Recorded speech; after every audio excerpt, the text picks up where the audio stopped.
Assalamualaikum warahmatullahi wabarakatuh. Izinkan saya untuk memperkenalkan diri.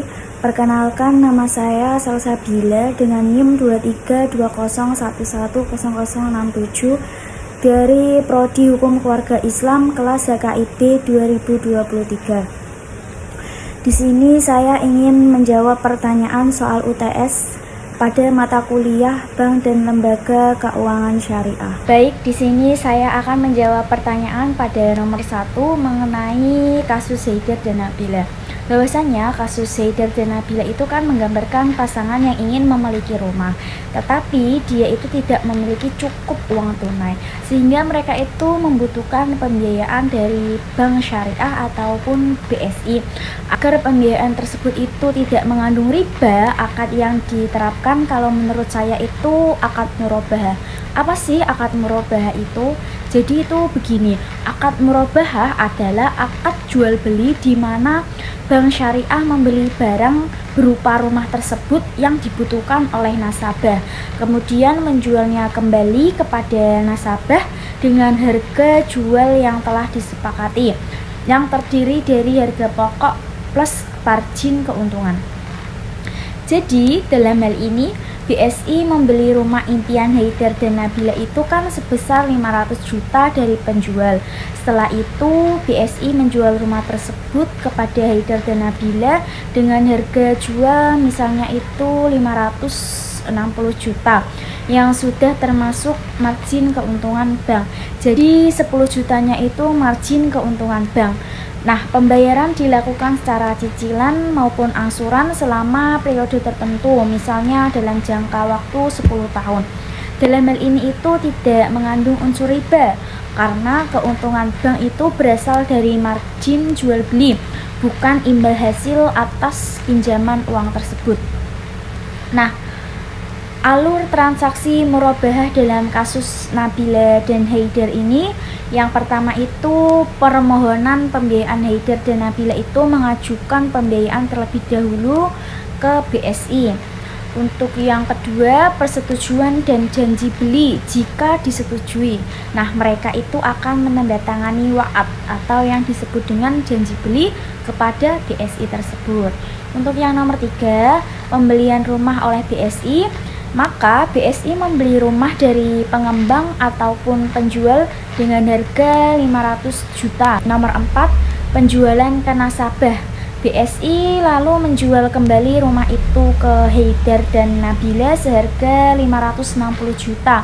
Itu sudah termasuk harga pokok plus margin keuntungannya. Nomor 5, pembayaran cicilan Haidar dan Nabila itu membayar secara angsuran sesuai perjanjian waktu awal. Nah, untuk dasar syariahnya saya ada 3 pendapat. Yang pertama dari Al-Quran, yang kedua dari hadis, yang ketiga dari fatwa DSN MUI. Untuk yang pertama itu dari Al-Quran, yang terdapat dalam Quran Surat Al-Baqarah ayat 275, yang artinya Allah itu telah menghalalkan jual beli dan mengharamkan riba.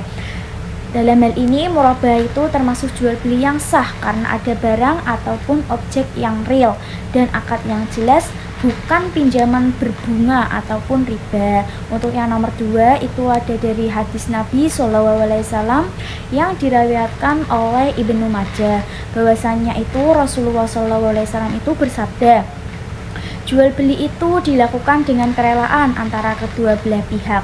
Dalam hal ini, kedua pihak itu saling ridho dan transparan dalam menentukan harga serta margin keuntungannya. Untuk yang nomor 3 itu ada dari fatwa DSN MUI nomor 4 tahun 2000 tentang murabahah. Bahwasanya fatwa DSN MUI itu menjelaskan bank harus membeli barang terlebih dahulu sebelum menjual kepada nasabah tersebut. Jadi harga jual dan margin harus disepakati di awal dan tidak boleh berubah selama masa akad. Pembayaran itu boleh dilakukan secara tangguh ataupun cicilan. Untuk menjawab pertanyaan nomor 2 itu kan ada 2 poin yang ditanyakan. Nah, yang nomor 1 itu kan fungsi perbankan syariah sebagai lembaga intermediasi. Yang nomor 2 itu cara perbankan syariah memperoleh keuntungan. Saya akan menjawab pertanyaan yang dari poin A terlebih dahulu, yaitu fungsi perbankan syariah sebagai lembaga intermediasi. Jadi fungsi intermediasi atau intermediary berarti perbankan syariah berperan sebagai perantara. Perantara apa sih? Perantara pihak yang memiliki kelebihan dana atau nasabah penyimpan dan pihak yang membutuhkan dana atau disebut dengan nasabah pembiayaan. Dengan kata lain, bank syariah itu menyalurkan dana dari orang yang memiliki kelebihan uang kepada orang yang membutuhkan modal tanpa menggunakan sistem bunga ataupun riba, melalui dengan akad-akad yang sesuai dengan syariah. Untuk alur kerja intermediasi syariah, yang pertama itu ada menghimpun dana atau yang disebut dengan funding. Artinya, bank menerima simpanan dari masyarakat melalui akad wadiah atau titipan, atau bisa melalui mudharabah atau bagi hasil. Untuk yang kedua, menyalurkan dana atau disebut dengan financing, yang artinya bank menyalurkan dana kepada pihak yang membutuhkan modal atau yang disebut dengan nasabah pembiayaan. Contohnya itu seperti akad murabahah, akad musyarakah, akad mudharabah, ijarah, istisna, dan lain-lain. Untuk yang nomor 3, mengelola dana dan resiko, yang artinya bank mengelola dana agar tetap liquid, aman, dan menguntungkan berdasarkan prinsip keadilan dan transparansi sesuai dengan syariah. Jadi, fungsi utama bank syariah itu sebagai lembaga intermediasi adalah menghubungkan antara pemilik dana dan pengguna dana dengan cara yang halal, adil, dan bebas dari riba, gharar atau ketidakjelasan, serta maisir. Nah, untuk landasan hukum dan prinsip syariah, yang pertama itu ada dari Al-Quran, Quran Surat Al-Baqarah ayat 275, Allah telah menghalalkan jual beli dan mengharamkan riba. Fungsi intermediasi dijalankan dengan mekanisme jual beli, bagi hasil, dan sewa, bukan melalui dengan bunga. Untuk Undang-Undang Nomor 21 Tahun 2008 tentang Perbankan Syariah bahwasanya telah menjelaskan bahwa bank syariah itu berfungsi menghimpun dan menyalurkan dana masyarakat berdasarkan prinsip syariah, yaitu tentang keadilan, kemitraan, dan transparansi. Nah, untuk menjawab pertanyaan poin B, bagaimana sih cara perbankan syariah mendapat keuntungan? Jadi itu begini, berbeda dari bank konvensional yang memperoleh keuntungan dana atau interest, namun bank syariah itu memperoleh keuntungan dari aktivitas bisnis real dan akad-akad syariah. Yang pertama dari akad jual beli, bank mendapat keuntungan dari margin selisih harga jual dan harga beli. Contohnya dalam akad murabahah. Nah, akad murabahah tadi kan bank membeli barang lalu menjualnya ke nasabah dengan harga jual yang lebih tinggi atau mendapatkan margin yang telah disepakati. Contohnya itu kan tadi ada membeli rumah sebesar 500 juta terus menjual ke nasabah sebesar dengan 550 juta. Berarti margin yang diperoleh kan 50 juta. Itu merupakan keuntungan yang halal. Terus ada contoh lagi dari istisna, yang artinya pembiayaan proyek atau pembuatan barang berdasarkan pesanan dengan harga jual yang telah disepakati dari awal. Yang kedua dari akad bagi hasil, bank mendapat bagian keuntungan usaha nasabah sesuai porsi kesepakatan. Contohnya adalah mudharabah. Nah, nasabah memiliki keahlian atau usaha, bank menyediakan modal, laba dibagi sesuai nisbah, misalnya 60% untuk nasabah dan 40% untuk bank. Yang kedua musyarakah, kedua pihak yaitu bank dan nasabah sama-sama menanamkan modal lalu berbagi untung dan rugi secara proporsional. Jadi keuntungan bank berasal dari bagi hasil keuntungan usaha nyata, bukan dari bunga pinjaman. Untuk yang nomor 3 dari akad sewa atau ijarah, bank menyewakan aset kepada nasabah dan mendapatkan ujrah, yang artinya itu fee atau sewa. Contohnya itu ijarah muntahiyah bitamlik atau yang disingkat dengan IMBT. Nah, itu artinya bank menyewakan rumah atau mobil kepada nasabah, lalu di akhir masa sewa kepemilikan berpindah kepada nasabah. Untuk yang nomor 4, dari akad jasa atau fee-based service, yang artinya bank mendapatkan keuntungan dari biaya jasa layanan atau yang disebut dengan fee. Contohnya ada akad wakalah. Akad wakalah itu perwakilan ya. Misalnya itu jasa transfer, inkaso, atau pembayaran zakat. Yang kedua ada akad kafalah, artinya penjaminan, yang artinya bank menjadi penjamin dan mendapat fee atau ujroh. Yang ketiga akad hawalah atau peralihan utang, artinya bank memfasilitasi pengalihan utang dengan imbalan jasa. Untuk jawaban pertanyaan dari nomor 3, poin A terlebih dahulu, 3 hal yang dilarang dalam transaksi bisnis syariah. Nah, pada umumnya dalam ekonomi dan bisnis Islam, transaksi itu kan harus dilakukan sesuai dengan prinsip syariah, yaitu secara adil, jujur, dan tidak merugikan pihak lain. Karena itu, ada 3 hal utama yang dilarang dalam transaksi bisnis syariah. Yang pertama itu ada riba, yang kedua ada gharar, yang ketiga itu ada maisir. Untuk yang pertama itu ada riba.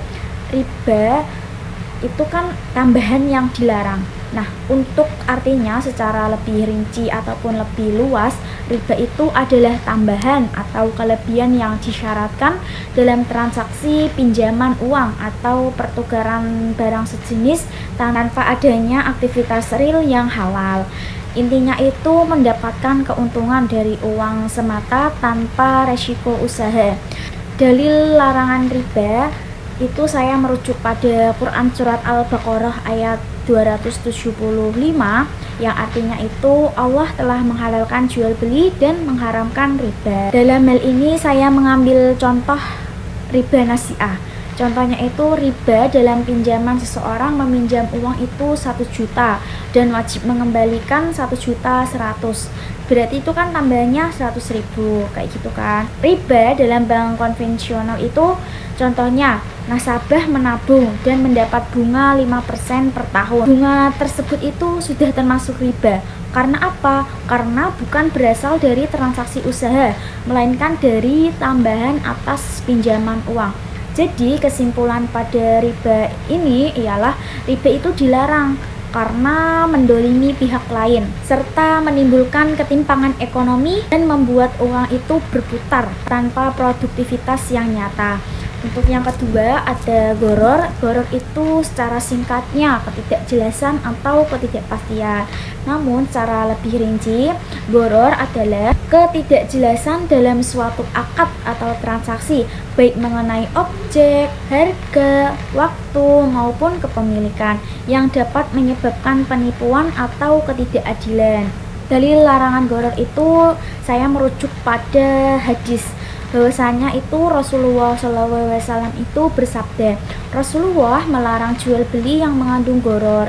Hadis tersebut diriwayatkan oleh Muslim. Nah, contoh gharar di sini saya akan mencontohkan menjual barang yang belum dimiliki atau tidak jelas wujudnya. Misalnya itu menjual ikan yang masih di laut tanpa kepastian hasil tangkapan. Terus contohnya lagi itu membeli telur ayam yang belum keluar dari induk ayam, itu kan tidak pasti. 3 itu menjual rumah tanpa kejelasan spesifikasi dan harga finalnya.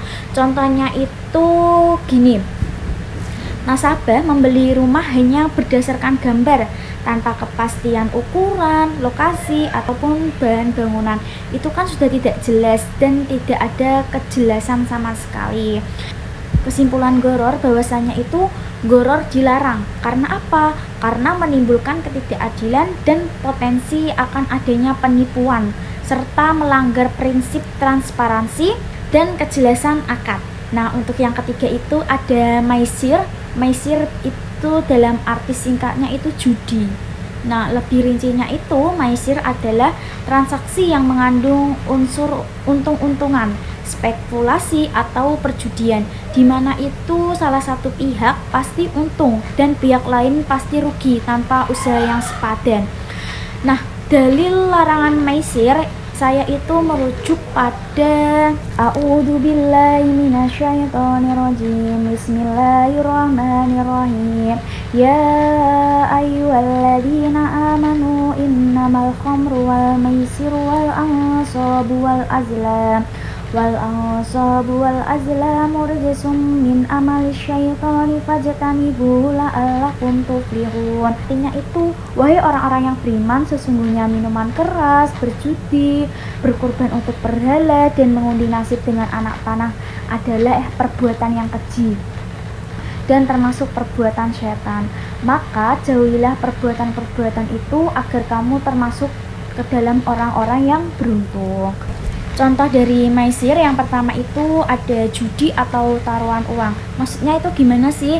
Maksudnya itu membeli nomor undian atau taruhan dari hasil pertandingan. Yang kedua itu spekulasi saham atau kripto tanpa dasar analisis bisnis, hanya menebak naik turun harga. Untuk yang ketiga itu ada asuransi konvensional, di mana peserta membayar premi dan hanya mendapatkan uang jika menang klaim. Sementara kalau tidak terjadi resiko, uang premi itu akan hangus. Untuk kesimpulan maisir, bahwasanya itu maisir dilarang. Karena apa? Karena menimbulkan ketidakpastian, ketidakadilan, dan ketergantungan. Ketergantungan pada keberuntungan, bukan produktivitas ataupun usaha. Untuk yang poin B, kalau pendapat saya tentang pernyataan bank syariah itu sama saja dengan bank konvensional. Namun, saya berpendapat pernyataan itu kan sering muncul di masyarakat karena orang itu melihat dari luar bahwa keduanya sama-sama memberikan cicilan, bunga, ataupun margin dan kartu ATM. Namun, secara prinsip, hukum dan tujuan yang saya ketahui itu bahwasanya bank syariah dan bank konvensional itu sangat berbeda jauh sekali. Mengapa saya kok bisa mengatakan seperti itu? Itu adalah pernyataan yang tidak benar, tetapi muncul karena kesalahpahaman masyarakat. Dilihat dari secara bentuk fisik dan sistem administrasinya tuh memang terlihat mirip karena ada cicilan, ada margin, ada denda jika terlambat. Namun itu secara akad, niat, dan hukum syariah keduanya sangat berbeda sekali. Bedanya itu begini, yang pertama bank konvensional. Bank konvensional itu keuntungan dari riba atau bunga atas pinjaman uang. Sedangkan bank syariah itu keuntungan dari transaksi halal seperti jual beli ataupun murabahah, bagi hasil ataupun mudharabah ataupun sewa atau yang disebut dengan ijarah. Nah, bank syariah tidak hanya mengejar profit itu keuntungan, tetapi juga keberkahan, keadilan sosial, dan kemaslahatan umat. Sehingga perbedaannya itu sangat jauh sekali. Kalau menurut saya, memang sejauh ini yang saya ketahui itu memang bahwasanya bank konvensional dan bank syariah itu sangat berbeda jauh. Dari sistemnya juga sudah berbeda. Jadi lebih baik kita menggunakan bank syariah saja. Karena bahwasanya bank syariah itu kan mengejar keberkahan, keadilan sosial, dan kemaslahatan umat. Mungkin itu jawaban dari saya pada pertanyaan nomor 1, nomor 2, nomor 3. Kurang lebihnya saya mohon maaf jika ada tutur kata atau penyampaian saya kurang fleksibel maupun kurang rinci. Saya mohon maaf sebesar-besarnya. Kurang lebihnya saya mohon maaf. Wabillahi taufik walhidayah. Wassalamualaikum warahmatullahi wabarakatuh.